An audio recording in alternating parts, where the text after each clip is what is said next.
دیکھیے، سب سے پہلی بات تو یہ ہے کہ آج ہم لوگوں نے روزے کو بہت ہی مشکل مسئلہ بنا لیا ہے، جبکہ تاریخ اسلام کا اگر مطالعہ کریں تو لوگوں نے انتہائی سخت ترین حالات میں روزے رکھے. جو بالکل پہلا رمضان تھا جس میں روزے فرض کیے گئے تھے، وہ تو انتہائی جھلستی ہوئی گرمیوں میں آیا تھا. اور آج رمضان میں کس قدر سہولیات موجود ہیں، رمضان میں کس قدر آسائشیں ہیں، اور اتنا ہی روزہ رکھنا ہم لوگوں کے لیے مشکل اور ناممکن ہوتا جا رہا ہے. یعنی وہ رمضان کی جس کے آنے پر معصومین علیہم السلام، اللہم صلی علی محمد و علی محمد،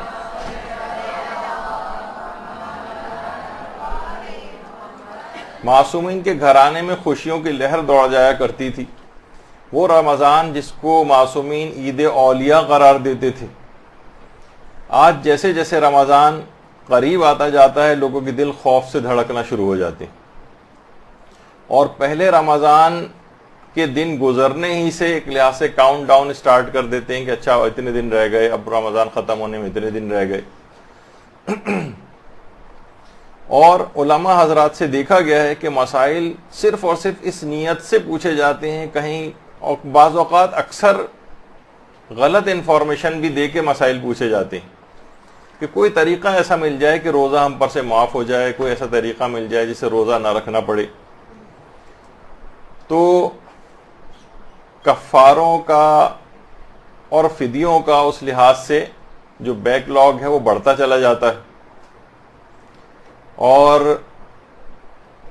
پھر لوگ کہتے ہیں کہ نام سے قضا روزے رکھے جا رہے ہیں، نہ مثلاً اتنے زیادہ کفارے ہم رکھ سکتے ہیں روزے، نہ ہمارے پاس مسکینوں کو کھانا کھلانے کے اب اتنے پیسے ہیں، اور مختلف بہانوں سے مختلف عذر گھڑ کر اور روزوں کو ایک لحاظ سے ساقط جو ہے وہ سمجھا جاتا ہے.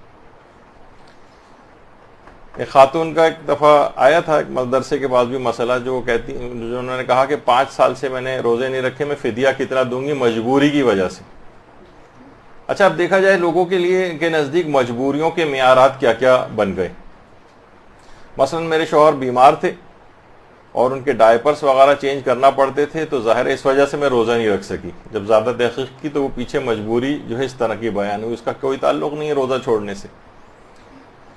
تو بہرحال تاریخ کے اندر اگر ہم دیکھیں تو جس وقت جنگ احد ہوئی تھی اور حضرت حمزہ سید الشہداء کا لقب جن کو ملا تھا، تو حضرت حمزہ، اچھا اس زمانے میں آپ دیکھیے کہ عرب کے اندر اتنی شدید گرمی ہوا کرتی تھی، اتنی شدید گرمی، آج بھی 50-55 ٹیمپریچر بڑے آرام سے وہاں پر ہو جاتا ہے گرمیوں میں. جس وقت حضرت حمزہ شہید ہوئے تھے تو حالت روزہ سے تھے، اتنی شدید گرمی میں بھی. اور اسی طریقے سے حضرت جعفر طیار، امیر المومنین کے بھائی، اللہم صلی علی محمد و علی محمد. میرا خیال آج باقی روزہ لگ رہا ہے کافی افراد کو. اللہم صلی علی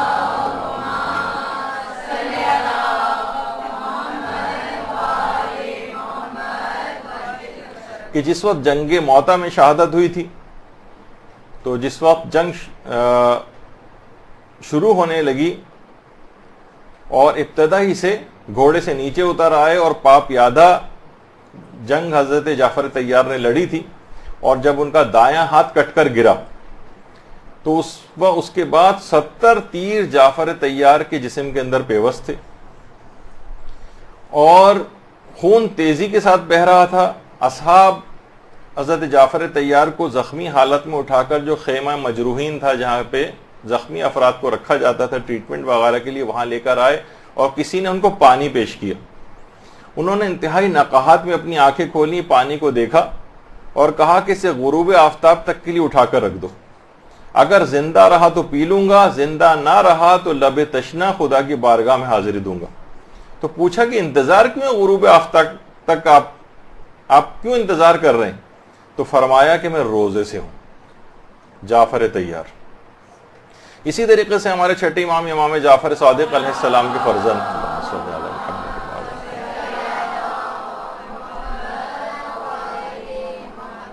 ان کے ایک فرزند تھے محمد ابن جعفر صادق.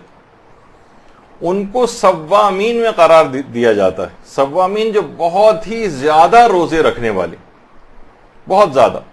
بہار الانوار میں بھی ان کا تذکرہ آیا ہے کہ بہت زیادہ ایک تو شجاع تھے, بہت زیادہ سخی تھے, اور اتنے زیادہ روزے رکھا کرتے تھے. ایک دن روزہ رکھتے تھے, ایک دن افطار کرتے تھے, ایک دن روزہ رکھتے تھے, ایک دن افطار کرتے تھے. افطار سے مراد یعنی اگلے دن روزہ نہیں رکھتے تھے.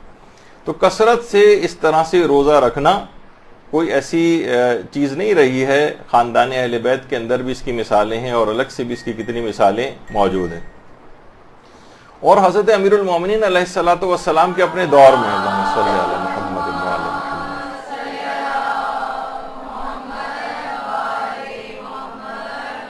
اس زمانے کی مومنات اتنی کثرت کے ساتھ روزے رکھا کرتی تھیں کہ باقاعدہ گھر کے مردوں نے آ کر امیر المومنین سے باقاعدہ شکایت کی تھی اور کہا تھا کہ ہماری گھرداری متاثر ہو رہی ہے, خواتین جو اتنی زیادہ روزے رکھنے لگی ہیں. تو پھر امیر المومنین علیہ السلام نے باقاعدہ وہ حکم نامہ جاری کیا تھا کہ جب تک مردوں کی یعنی شوہر کی اجازت نہ ہو تب تک مستحب روزہ عورت نہیں رکھ سکتی.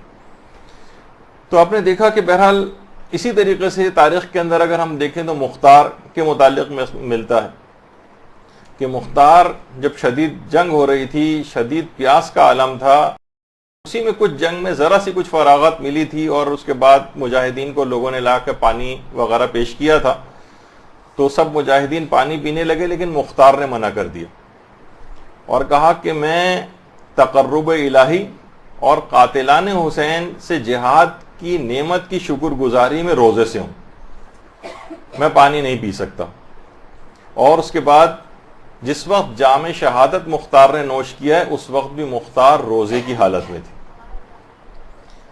تو اس سے اندازہ لگائیں کہ اتنے سخت ترین حالات کے اندر بھی, یہ آپ کو سنائے جانے کا مقصد یہ ہے تاکہ ایک اندازہ ہو کہ ہم کتنی آسانی کے ساتھ, اتنی سہولیات ملنے کے باوجود, اتنے اے سی ہر وقت اس کے اندر ٹھنڈے کے اندر بیٹھے رہنے کے باوجود, کتنی سہولتیں ملنے کے باوجود بھی روزہ رکھنے سے گریزاں نظر آتی. اور تاریخ اسلام میں ایک ایسی خاتون بھی رہی ہیں جن کا نام تھا نفیسہ خاتون. حسن بن زید بن حسن مجتبیٰ سلام اللہ علیہ, نفیسہ خاتون امام حسن مجتبیٰ کی اولادوں میں سے تھیں, یعنی آگے جو نسل چلی ہے. اور اسحاق موتمن ان کے شوہر کا نام تھا. مصر میں ان کا مزار ہے, اور باقاعدہ کتاب جو ہے لکھی گئی ہے مصر کے ان لوگوں کے حالات پر, اسعاف الراغبین. اس کے اندر بھی یہ بات موجود ہے کہ نفیسہ خاتون نے اپنے ہاتھوں سے, کسی اور سے نہیں, اپنے ہاتھوں سے اپنے گھر میں اپنی قبر کھود رکھی تھی, اور 30-35 سال تک اس قبر کے اندر بیٹھ کر تلاوت قرآن کرتی تھیں. اور بہت سے علماء نے یہاں تک یہ بات لکھی ہے کہ انہوں نے اپنی پوری 30-35 سال کی زندگی میں 6000 مرتبہ ختم قرآن اس قبر کے اندر بیٹھ کر کیا. درود بھیجیے محمد و آل محمد.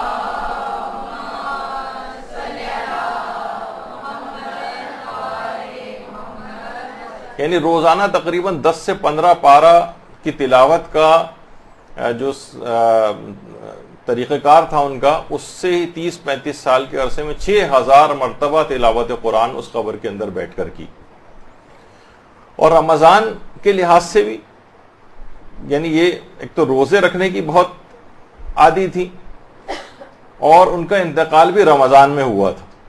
حالت احتضار میں جب کسی نے ان کو پانی پیش کیا تھا تو آپ نے اس وقت آنکھیں کھولی تھی اور کہا تھا کہ 30 سال سے میں یہ دعا مانگ رہی ہوں کہ میرے روزے کی حالت میں انتقال ہو, اور آج جب یہ موقع نصیب ہونے والا ہے مجھے, تو تم مجھے پانی پیش کر رہے ہو. اور اسی تلاوت قرآن کرنے کی اتنی عادی تھی کہ حالت احتضار میں تلاوت قرآن کر رہی تھیں. اور جس وقت سورہ انعام کی یہ والی آیت آئی, لہم دار السلام عند ربہم, اور اللہ کے پاس ان افراد کے لیے دار السلام ہے, یعنی جنت ہے, جس وقت یہ آیت تلاوت کی اسی وقت ان کی روح قفس انصری سے پرواز کر گئی تھی.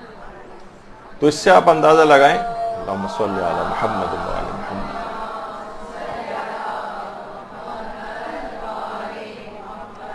روزے کی سورہ انعام کی آیت ہے. روزے کی حالت میں انہوں نے انتقال کیا, روزے کی حالت.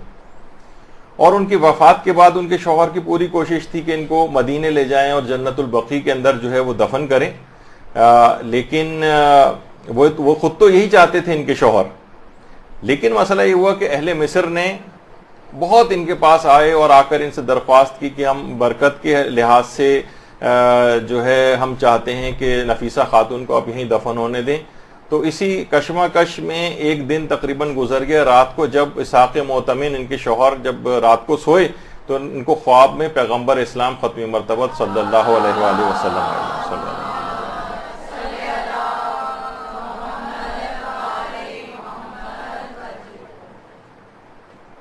منتخب التواریخ میں ملا ہاشم خراسانی نے یہ بات لکھی ہے کہ پیغمبر جو ہیں وہ خواب میں آئے اور کہا کہ اور آ کے ان سے کہا کہ اے اسحاق, اہل مصر سے اس بارے میں جھگڑا نہ کرو, ان کی برکت سے اللہ ان لوگوں پر رحمت خدا نازل کرے گا.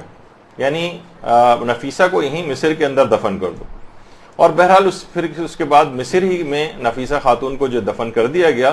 اور محدث قمی نے بھی لکھا ہے اور باقاعدہ ام البنین کے نام سے سید حسن شیرازی نے جو کتاب لکھی ہے تو اس کے اندر بھی ایک اہل علم نے خواب میں ان کی تدفین کے بعد پیغمبر اسلام کو دیکھا تھا, جس میں پیغمبر نے ان سے فرمایا تھا کہ اے محمد, اگر تمہارے پاس خدا کے حضور کوئی تم حاجت طلب کرنا چاہو تو نفیسہ طاہرہ کے لیے خواہ ایک درہمی کی نظر کیوں نہ ہو, خدا سے اس کے ذریعے تم حاجت طلب کرو تو خدا تمہاری حاجت کو پورا کرے گا. نفیسہ خاتون. تو ان کا مزار آج بھی مرج خلائق ہے مصر میں, اور باقاعدہ ان کی روزہ رکھنے کے حوالے سے اور تلاوت قرآن کرنے کے لحاظ سے ان کی شہرت بہت زیادہ ہے نفیسہ خاتون کی. اور صرف یہی نہیں, کتنے ائمہ کے اصحاب تھے. ایک روزہ کرام کہلاتا ہے. کرام ایک صحابی تھے, باقاعدہ کلینی نے بھی روایت کی ہے کہ انہوں نے قسم کھائی تھی کہ جب تک حضرت حجت کا ظہور نہیں ہو جاتا تب تک میں روزے سے رہوں گا. اب چھٹے امام کے پاس یہ والا کیس لے جائے گا اور کہا کہ ایک شخص نے اس طریقے سے قسم کھائی ہے, وہ اپنی قسم کو کیسے پورا کرے. تو امام نے پھر اس کا ایک طریقہ بتایا, کہا کہ یہ سارا سال روزے سے رہے گا, صرف عید فطر اور عید قربان کے روز یہ روزہ نہیں رکھے گا, اور اس کے علاوہ جو 3 دن ایام تشریق کے ذی الحج کے اندر ہوتے ہیں اس کے اندر روزہ نہیں رکھے گا. اور مسافرت اور بیماری وغیرہ میں کے لحاظ سے اختلاف روایت کچھ موجود ہے کہ اس میں ان دنوں کے اندر روزہ نہ رکھے, باقی پورے سال روزے سے رہے. یعنی باقاعدہ اس نے نظر کی تھی کہ جب تک امام زمانہ کا ظہور نہ ہو جائے تب تک میں روزے سے رہوں. اس شخص ساری زندگی روزے سے رہا سوائے ان 4-5 دنوں کے جو کہ روایت میں تذکرہ ہوں. اچھا, اسی طرح سے آیت اللہ حسین بروجردی. آیت اللہ حسین بروجردی نے ایک بار نظر کی تھی کہ میں کسی سے بھی غصے اور تندی کے ساتھ بات نہیں کروں گا. غصہ اور تندی, یہ قبر کے اندر بھی اس کی ایک برزخی شکل بنتی. بہت سی روایات ہیں علماء کی, حکایات کے اندر بھی ملتا ہے کہ عذاب کا بھی سبب بنتی ہیں یہ چیزیں. تو آیت اللہ حسین بروجردی نے باقاعدہ نظر کی تھی کہ اگر میں کسی سے غصے وغیرہ سے پیش آیا تو میں 1 سال تک مسلسل روزے رکھوں گا. اور اس کے بعد ایک مرتبہ ایسا موقع آ گیا کہ جب اپنے ایک شاگرد کے اوپر انہوں نے کچھ غصہ کیا تو آیت اللہ بروجردی نے پورے 1 سال تک مسلسل روزے سے رہے. اور اتنی بزرگی اور بڑھاپے کے عالم میں بھی آیت اللہ بروجردی مسلسل اپنی نظر کو پورا کرنے کے لیے روزے سے رہے. تو یہ روزہ رکھنا کوئی ایسی چیز نہیں جس کے لیے بہت زیادہ پریشان ہونا پڑے, سوگ منانا پڑے کہ بس کیا ہو گیا ہے کہ رمضان آ گیا ہے. کتنی تاریخ کے اندر مثالیں اس طرح کی ملتی.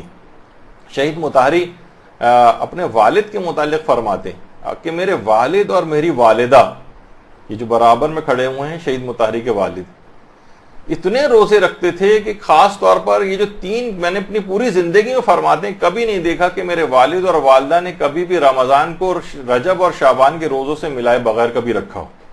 یعنی مسلسل 3 مہینے تک تو اس طرح سے روزے رکھتے تھے اور اس کے علاوہ سال بھر بھی روزے سے رہتے تھے.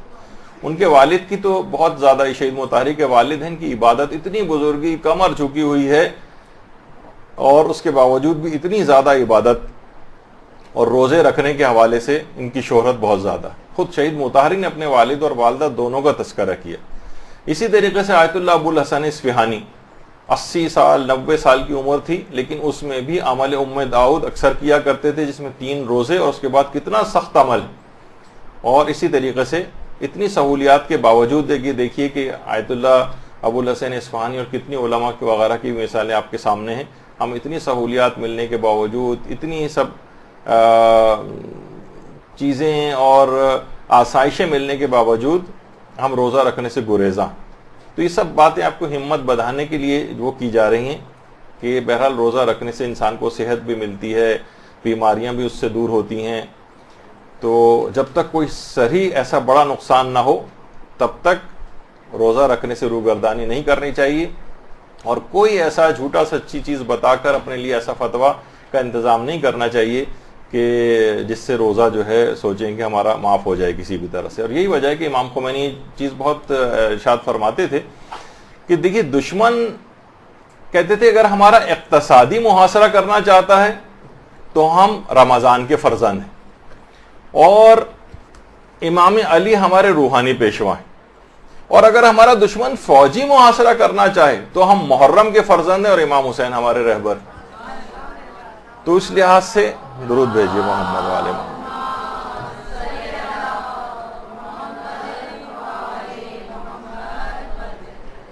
اچھا, اب دیکھیے جہاد, عراق کے اندر جہاد چل رہا ہے, شام میں بھی ہو رہا ہے, اور دنیا میں مختلف جگہوں پر مجاہدین کتنی بڑی تعداد کے اندر ان جگہوں کے اوپر کتنے سخت ترین, اتنی شدید گرمیاں.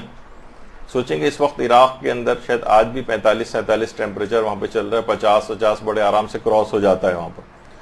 آقا سیستانی نے باقاعدہ وہاں کے جو مجاہدین ہیں انہوں نے جب یہ سوال اس لحاظ سے پوچھا کہ ان کے لیے روزہ رکھنے کا کیا حکم, تو اس کے اندر بڑی تفصیل کے ساتھ یعنی تمام ان مجاہدین کے اوپر بھی روزہ معاف نہیں, کہا کہ نہیں, یعنی وہ روزہ رکھیں گے, نیت کریں گے باقاعدہ, اور اگر کوئی ایسی چیز آئی کہ جس سے ان کو یہ جو ادائے واجب ہے جہاد کا بہت زیادہ متاثر اگر ہو رہا ہے, بہت شدید حالت خراب ہو رہی ہے, تو فقط اتنا کم پانی اور کھانا وہ لے سکتے ہیں کہ جس سے ان کی وہ اضطراری کیفیت ختم ہو جائے, اور اس کے بعد رمضان کے بعد ان کو اس روزے کی قضا بھی کرنا پڑے گی.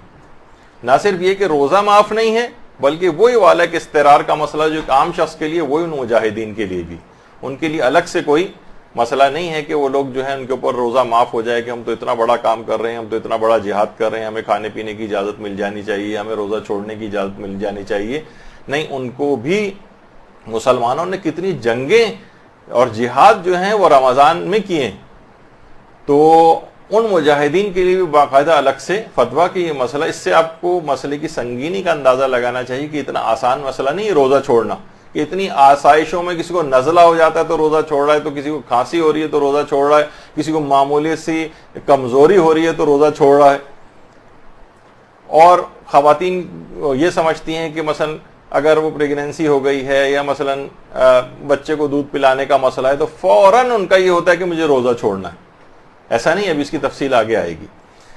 برحمتك يا أرحم الراحمين وصلى الله على محمد وآله الطاهرين.